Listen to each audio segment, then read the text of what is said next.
Welcome to Divya cooking channel. ఈరోజు మన వీడియోలో పెసరపప్పుతో బజ్జీ ఎలా ప్రిపేర్ చేయాలో చూసేద్దామండి. ఇంట్లోనే అప్పటికప్పుడు ప్రిపేర్ చేయొచ్చు, చాలా టేస్టీగా ఉంటుంది. మీరు కూడా ఖచ్చితంగా ట్రై చేయండి. ముందుగా 1 కప్పు వరకు పెసరపప్పు తీసుకుని ఒక మిక్సీ జార్లో వేసుకొని వీలైనంత మెత్తగా గ్రైండ్ చేసుకోవాలి. అలా గ్రైండ్ చేసుకున్న పేస్ట్ని ఒక బౌల్లోకి ట్రాన్స్ఫర్ చేసుకున్న తర్వాత అందులోనే సన్నగా కట్ చేసిన పచ్చిమిర్చి, కొద్దిగా కొత్తిమీర, కొద్దిగా 1 స్పూన్ సాల్ట్, చిటికెడు పసుపు వేసుకొని బాగా కలుపుకొని పక్కన పెట్టుకోండి.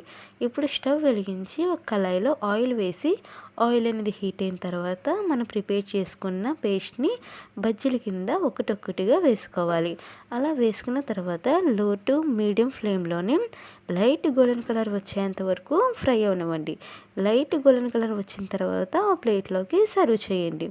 అంతేనండి, పెసర పునుగులు రెడీ అండి. మీకు కనుక ఈ వీడియో నచ్చితే లైక్ చేయండి, మన ఛానల్ని సబ్స్క్రైబ్ చేసుకోండి.